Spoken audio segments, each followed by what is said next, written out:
Value zone hyper mart Nandamuri Balakrishna గారిచే November 28న నాచారంలో గొప్ప ప్రారంభం. నమస్తే రమగారు. నమస్తే జయ. రమగారు, ఇల్లు మారేటప్పుడు ఒక ఇంట్లో నుంచి ఇంకొక ఇంట్లోకి వెళ్ళేటప్పుడు ఏ ఏ వస్తువులు తీసుకెళ్ళాలి? కొన్ని వస్తువులు తీసుకెళ్ళాలి, కొన్ని వస్తువులు వదిలేయాలి, కొన్ని ముందే తీసుకెళ్ళాలి, కొత్త ఇంట్లోకి ముందుగానే కొన్ని వస్తువులు తీసుకెళ్ళాలి, ఇలాంటివి ఉంటాయి కదా. ఎలాంటి నియమాలు ఉన్నాయండి?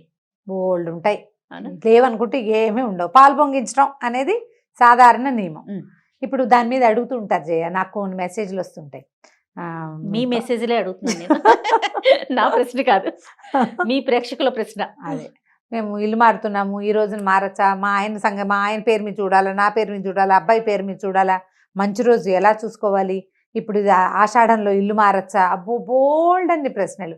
ఆషాఢంలో ఎందుకు మారకూడదు ఇల్లు? ఇల్లు మారటానికి ఏమిటి? ఇది శూన్యమాసం కదా, ఇల్లు మారచ్చా? ఇల్లు మారాలి, ఇంటి ఓనర్ ఒప్పుకోలేదు, ఏం చేస్తాం? సొంత ఇంటి వ్యవహారం అనుకో, ఇప్పుడు దాని మీద కొన్ని భయాలు ఉంటాయి. అద్దె ఇల్లు ఏముంది, కొద్ది రోజులుండి మనం ఇల్లు మారిపోతాం. కాబట్టి ఈ శూన్యమాసాలు వాటి మీద మీకు చాలా గట్టి నమ్మకాలు ఉంటే మీ తంటాలు మీరు పడ్డమే. ఇక అలా కానప్పుడు, అంతేమీ లేకపోతే ఏదో కొంచెం తిథి వారం వర్జం చూసుకోవటం, మంచి రోజా కాదా అనేది.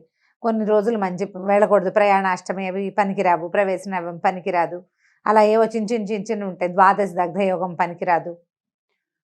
ఆ 3-4 చూసుకుని ఇల్లు మారటానికి అనేది చక్కగా పంచాంగంలో ఒక ప్రత్యేకమైన చిన్న కాలం ఉంటుంది. మీన ఫలానా నక్షత్రాలు మంచివి అని చెప్తారు. మీకు నమ్మకం ఉంటే ఆ నక్షత్రాల ప్రకారం చూడడం. నమ్మకాలు లేవు, ఏం లేవు, సండే మీకు వీలైన రోజు, సెలవు రోజు, ఆ రోజున ఇల్లు చేంజ్ చేయటం మనకు వీలు. ఇది కదా ఎవరైనా సార్వజనీనమైన ఐడియా. అంతే. ఏదో మంచి రోజు, ఇవాళ ఆదివారం మంచిది, శనివారం మంచిది, ఇంతంత లెక్కలు తెలివి. ఎవరో నాబోటి అక్కయ్యని అడుగుతారు, నేనేదో ఇవాళ మంచిదేనా అంటే, మా వాళ్ళు ఎవరో ఒకళ్ళు ఫోన్ చేసేవాళ్ళు ఉన్నారు. కనపడితే మా వాచ్మెన్ కూడా అడుగుతాడు, అమ్మా ఇవాళ మంచిదేనా అని. ఏదో ఆదివారం దశమి, శుక్రవారం సప్తమి, శుక్రవారం, సప్తమి ఆదివారం, దశమి ఆదివారం, అలా కాస్త సుమారుగా ఒక మాదిరిగా చూసుకుని ఇళ్ళు మారిపోవచ్చు. అద్దెంటికి చాలా పెద్ద నియమాలు అయితే నిజంగా లేవు. ఎందుకంటే ఒక తాత్కాలిక వసతి. దీని మీద ఒకవేళ మనకి తెలిసి తెలియక ఏదైనా తిథులు బాగుండక అలా అయినా కూడా ఇబ్బంది లేకుండా ఉండటం కోసమే మన వాళ్ళు ఈ పాలు పొంగించుకునే విధానాన్ని పెట్టారు. ఏ ఇండక్షనో స్టవ్వో పాలు గీళ్ళు పట్టుకెళ్ళి ఓ దేవుడి పటం పట్టుకెళ్ళి, అమ్మా నాన్న ఉంటే అమ్మా నాన్నలది మంది ఒక ఫ్యామిలీ ఫోటో పెట్టుకుని దేవుడి పటాలు పట్టుకెళ్ళి అక్కడ పెట్టుకోవటము. ఈ పాలు స్టవ్ వెలిగించి దండం పెట్టుకుని ఈ స్టవ్ వెలిగించటం, ఓ పాల గిన్నె పెట్టుకోవటం. ఆ గిన్నె పాలు పొంగినాక అయ్యో పొంగిపోతున్నాయి అనకూడదు, ఉఫ్ అని పోదకూడదు.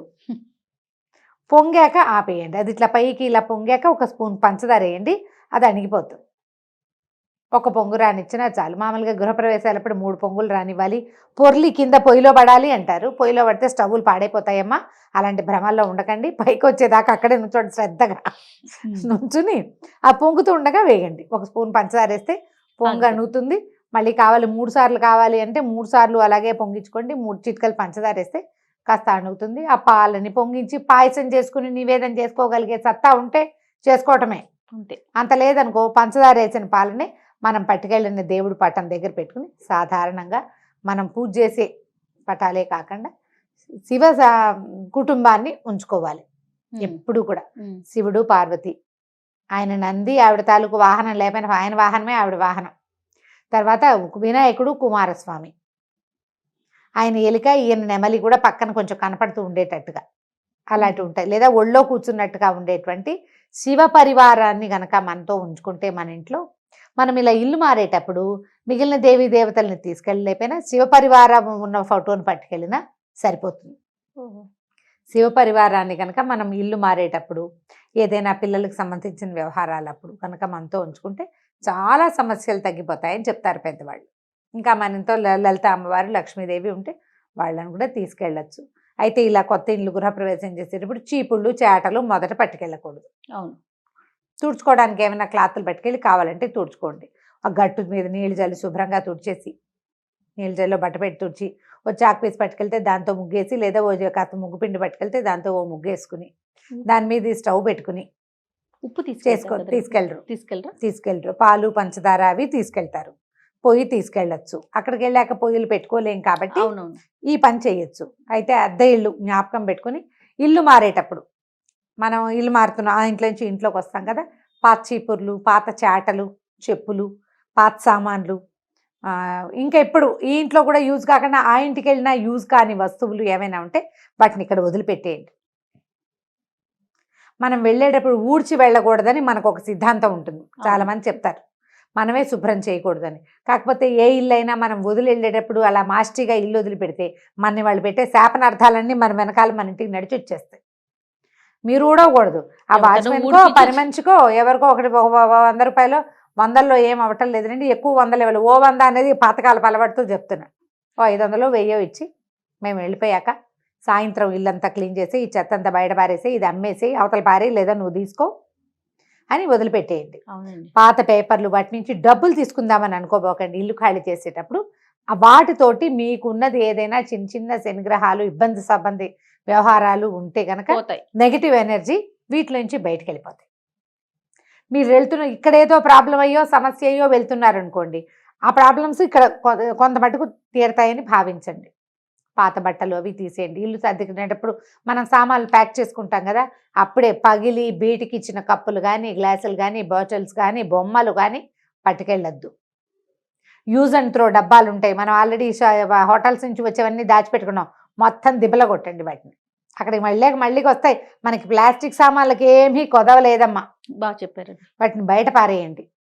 ఇల్లు చేసేటప్పుడు సాధ్యమైనంత వాటిని రానివ్వకుండా చేస్తే మరీ మంచిది, రానికుండా చేయలేము, కనీసం వారేయండి, ఓ పక్కన వారేయండి, ఎవరో ఒకళ్ళు వాడుకుంటారు, మనం పట్టుకెళ్ళొద్దు. చీపుళ్ళు గీపుళ్ళు పట్టుకెళ్ళబోకండి. అయితే రోళ్ళు రోకళ్ళు వదిలిపెట్టబోకండి. రోలు మన ఇంటికి శ్రీ మహాలక్ష్మి. సాన్ ఒకటి రోలు ఒకటి వదలకూడదని అస్సలు వదలకూడదు, సానాలు వదిలిపెట్టకూడదు, రోలు వదిలిపెట్టకూడదు. మన రోలు రోకలి చిన్న దంచేది, కుంకుడుకాయలు కొట్టుకునే రాళ్ళు, గంగానమ్మలు, అవునండి, అవి మనతో పాటు పట్టుకెళ్ళిపోవాలి. ఇవి మనతో పాటే ఉండాలి. మనకి నిత్యం సామాన్లు కదా, మనం వాడుకోము. పోనీ నువ్వు వాడుకోమనుకో, ఇది ఎందుకు ఇది నాకు అంటే ఎవరికైనా ఇచ్చేయి. పాత ఇంట్లో చెత్తతో పాటు వదిలిపెట్టి వెళ్ళకండి, లక్ష్మిని వదిలిపెట్టినట్టు ఇచ్చేయండి ఎవరికైనా. మేము వాడుకోవట్లేదు ఆంటీ మీకు కావాలా అని పక్కింటి ఆంటీ నాబోటి వాళ్ళు ఎవరైనా ఉంటే రోడ్లో ఒకలి ఇచ్చేసేయండి. పని మనిషి దానికి ఆసక్తిగా ఉంది, అమ్మాయికి ఇచ్చేయండి. వాచ్మెన్కి ఆసక్తిగా ఉంది, ఇచ్చేసేయండి. ఫ్రెండ్స్ ఎవరికైనా వాళ్ళకి, కొంతమందికి దంచే సరదా ఉంటుంది, నాకు భయంకరమైన దంచే సరదా చేయ, నాకు చాలా ఇష్టం. పచ్చడి బండి ఇష్టమా? పచ్చడి బండ రోలు అవి ఉంటే అవి నేను అసలు ఎక్కడైనా రోడ్డు మీద కనిపిస్తే నేను వాటికేసే చూస్తూ ఉంటాను. మా వారు స్పీడ్గా లాగేస్తారు కార్, మళ్ళీ కొందామంటానని. ఎన్ని కొనుక్కుంటారు ఎన్ని రోజులైనా ఇష్టమేనా? నాకు కొన్ని వస్తువులు ఇష్టం అంతే చేయ. ఎంత ముద్దుగా ఉందో రోలు, ఒక ఇంటికి ఒక రోల్ చాలు చాలా అయితే ఏమిటి, చూడ్డానికి ఏమిటి, చూడ్డానికి నున్నగా ఉంటాయి రోళ్ళు, బాగుంటాయి చక్కగా. అదే దంచేవి 2-3 రకాలు ఉన్నాయి నా దగ్గర, చూసుకుని ఆనందించుకోవడం కొంచెం ఇష్టంగా ఉంటుంది. ఒక్కొక్కరికి ఒక్కొక్కటి ఉంటుంది. ఈసారి నేను చెన్నై వెళ్ళినప్పుడు మీకు ఇంకొక రోల్ తెచ్చిస్తాను. నున్నగా ఉండాలి, అవి చేయలేదా, ఆ పనులు రావు, అవి అలవాటు ఉండాలి కదా, ప్రాక్టీస్ ఉండాలి. అంటే చూసుకోవటానికి చూడ్డానికి దాని మీద సరదా లేదా, నాకు రోలే సరదా. అంటే చిన్నప్పటి నుంచి వీటిని చూడటం వల్ల నాకు నున్నగా ఉన్న రోల్ చూస్తే ఆ ఇంటి వాళ్ళ పనితనం మీద ముచ్చటగా ఉంటుంది. నీకు అర్థమైందా? నువ్వు ఇందాక నుంచి నాకు పాయింట్ క్యాచ్ చేయలేదు, నాకు తెలియలా. నీకు ఒక ఇంట్లో రోలు నున్నగా ఉందంటే వాళ్ళు రోజు వాడుతున్నారని అర్థం. వాళ్ళు పనిమంతులు, చక్కగా మిక్సీలు అలాంటివి వాడకుండా రోజు దీంట్లో పని చేస్తున్నారు. వాళ్ళు ఎంత హెల్దీగా ఉంటారు, ఎన్ని పాయింట్లు ఉన్నాయి దాంట్లో.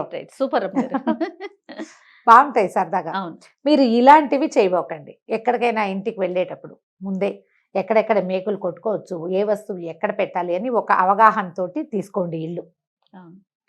ఏదో ఒకటి మారిపోయి తర్వాత మన దగ్గర ఉన్న సామాన్లు ఎక్కడ ఫిట్ కాక మళ్ళీ మారే ఇది కాకుండా మన కరెక్ట్గా మన దగ్గర ఉన్న వస్తువులకి వేటికి కరెక్ట్ ప్లేస్లు, వాటికి సరిపడా ప్లగ్ పాయింట్లు ఉన్నాయా లేదా. తర్వాత కొన్ని వాస్తుపరమైన నమ్మకాలు కూడా ఉంటాయండి. వన్స్ వెళ్ళిపోయిన తర్వాత ఒక 2-3 రోజుల్లోనే మళ్ళీ బాధ వస్తుంది. అయ్యో తప్పుగా చూసుకున్నామా, మళ్ళీ కరెక్ట్ గా చూసుకోలేదని. అవన్నీ కూడా ముందే చూసుకుంటే అద్దె తీసుకునేటప్పుడే ఇల్లు కొంచెం ఆలోచించుకుని ఇక్కడ ఈ వస్తువులు ఫిట్ అవుతాయి, ఇక్కడ ప్లగ్ పాయింట్లు కావాలి, ఇక్కడ వాస్తు సరిగా లేదు, ఈ పాయింట్ మనకి సెట్ కాదు, ఈ దిక్కు నాకు సూట్ అవుతుందా అవదా. నాకు అంటే ఆడవాళ్ళకి అనుకోద్దమ్మా, ఎప్పుడు కూడా యజమాని భర్త హస్బెండ్, ఒకవేళ మీరే ఎర్నింగ్ పర్సన్ అయినప్పటికీ కూడా ఇంటి పేరుది అతనిదే గోత్రం, అతనిదే ఇంటి పేరు నడుస్తుంది కాబట్టి భర్తలకే చూసుకోవాలి. దీని మీద ఎటువంటి వాదోపవాదాలకి తావులేదు, ఇది తప్పదు, అంతే, ఇది తప్పదు. సో ఇలా చూసుకొని పిల్లలకి వేరే వాస్తు, మీకు వేరే వాస్తు ఉండదు, ఒకవేళ అక్కడ ఆ ఇంట్లోకి వెళ్ళాక పిల్లలకి ఏదైనా ప్రాబ్లమ్స్ అయినాయని మీకు అనిపిస్తే కనుక ఇంట్లో ఏమైనా గ్రీన్ ఎక్కడ ఏ కార్నర్ బాగుండలేదు అనిపిస్తే అక్కడ ఆకుపచ్చటి మొక్కలు ఏమైనా పెంచుకోండి. తప్పనిసరి అర్జెంటుగా వెళ్ళిపోవాల్సి వస్తుంది, ఏదో ఒక ఇల్లు తీసుకుంటాం, దాంట్లో వాస్తుపరమైన ఇబ్బందులు ఉంటే అక్కడ ఒక దేవతా ప్రతిమని పెట్టుకోవటము, ఒక పటం పెట్టుకోవటము, ఒక చిన్న మొక్క పెట్టుకోవటము, ఒక చక్క బిందె ఇతడి బిందె పెట్టి దాని నిండా నీళ్లు నింపి పెట్టడము, తరచుగా నీళ్లు మార్చేస్తూ అలా కూడా పెట్టుకోవచ్చు. పూర్ణ కుంభం నిండు కుండతో నీళ్లు, మట్టిది కాకుండా ఇత్తడి అలాంటి పాత్ర ఏదైనా కూడా అలా పెట్టుకోవచ్చు. గిన్నె కాదు, నోరు తెరుచుకుని ఉండకూడదు, ఇట్లా చెంబులా ఉండాలన్నమాట. మూతి చిన్నది ఉండాలి. మూతి చిన్నది ఉండాలి. అలా పెట్టుకుంటే కనుక ఇలాంటి సమస్యలు కొంచెం తగ్గుముఖం పడతాయి. ఇల్లు మారేటప్పుడు మీకు కావాల్సిన చెక్ లిస్ట్ ఒకసారి పెట్టుకోండి. ఇల్లు మీకు ఎలా కావాలి, మీరు చూసుకున్న ఇల్లు ఈ చెక్ లిస్ట్ని మీట్ అవుతుందో లేదో, 80% మీట్ అయితే మూవ్ అవ్వచ్చు, అంతే. దాని ప్రకారం చేయండి. ర్యాండమ్గా ఏదో ఒకటి వెతికేసి వెళ్ళిపోవద్దు. వచ్చిన తర్వాత రకరకాల సమస్యలు వచ్చి చీదరగా ఉంటే పూట పూట ఇళ్ళు మారటాలు కూడా చాలా ఖర్చుదారీ వ్యవహారంగా ఉంది.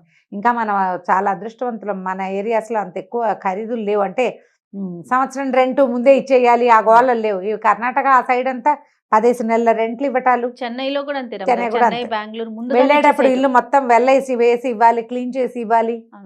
చాలా ఉన్నాయి, పోలీస్ కేసులు అయిపోతాయట, చాలా గందరగోళం అక్కడ. మనకు అలా లేదు. కానీ కాకపోతే మీరు ఒకటి జ్ఞాపకం పెట్టుకోండి, మనం ఒక ఇంట్లో నుంచి ఇంకో ఇంట్లోకి మారాం. ఈ ఇల్లు మనది కాదు అనే భావంతో ఇష్టారాజ్యంగా గీతలు కొట్టేయటము, మేకులు కొట్టేయటము, ఇల్లు పాడు చేయటము, శుభ్రంగా ఉంచుకోకపోవటము, ఇలాంటి ప్రవర్తన మాత్రం చేయబోకండి. ఎందుకంటే ఎప్పుడో ఒకప్పుడు జీవితంలో మీకు కూడా సొంత గూడు ఏర్పడాలి. ఒక సొంత గూడు ఏర్పడాలని ప్రతి మనిషి కోరుకుంటాడు. ప్రతి గృహస్థు, ప్రతి ఇంటి వాడికి ఓన్ ప్లేస్ కావాలనే ఉంటుంది. మీకు ఒక ఓన్ ప్లేస్ కావాలంటే మీరు ఉన్న ప్లేస్ని ఓన్ చేసుకునే ప్రవర్తన కనుక మీ దగ్గర ఉంటే మీకు గాడ్ గుడ్ ఓన్ ప్లేస్ ఇస్తాడట. మీరు ఒక ఇంట్లో అద్దెకున్నారు, ఆ ప్లంబింగ్ మనకి నీళ్ళు గారిపోతుంది, నేలంతా మురికైపోతున్నా మన ఇల్లు కాదు, మనం ఎందుకు ఈ చాకరీ అలా అనుకోవద్దు. మనం ఇక్కడ లివింగ్ కాబట్టి, ఇక్కడ ఉంటాం కాబట్టి ఈ పరిసరాలని, ఈ ఇంటిని సొంత ఇంటిని చూసినంత శ్రద్ధగా చూడండి. మీకు సొంత ఇల్లు ఎక్కువసార్లు ఇల్లు అద్దెలకి మారాల్సిన అవసరం లేకుండా చక్కటి ఇల్లు వస్తుంది. సూపర్ రమ్మగారు. ఈ ఐడియా టాపిక్ లో వ్యాలిడ్ పాయింట్ నాకు బాగా నచ్చిన, కనెక్ట్ అయిన పాయింట్ అన్నమాట. 100% అండి. అద్దెకున్నాం కాబట్టి ఎలా ఉంటే ఏమైంది, ఇల్లు మందా, అలాంటి భావాల్లోకి వెళ్ళదు. మనం ఎక్కడుంటే అదే మన ఇల్లు. పక్షులు గూళ్ళని ఎట్లా అల్లుకుంటాయి, ఒక పిల్లలు పెరగంగానే వదిలేస్తాయి. కానీ ఎంత శ్రద్ధగా చేస్తాయి, అంత శ్రద్ధగా కనుక చేస్తే మీకు పదే పదే మారాల్సిన అవసరం లేకుండా ఆ భగవంతుడు మంచి ఇంటిని ఇస్తాడు. మీ కర్మ అక్కడ అంటే సొంత ఇంటికి ఎంత సేవ చేస్తామో అద్దింటికి కూడా అంత సేవ చేయాలి అంతే. అప్పుడు ఏ సేవ చేయక్కర్లేని సొంత ఇల్లు వస్తుంది మనకి కదా. బాగా చక్కగా శ్రద్ధగా ఒక చెక్ లిస్ట్ చేసుకోండి. దీన్ని బట్టి లిస్ట్ మీట్ అయితే ప్లాన్ చేసుకుని ఇల్లు మారిపోండి. కాస్త మంచి రోజు సుమారుగా చూసుకోండి. కుదరకపోతే ఓ దేవుడి పట్టం పెట్టుకోండి. సూపర్ రమ్మ గారు. నమస్తే. నమస్తే.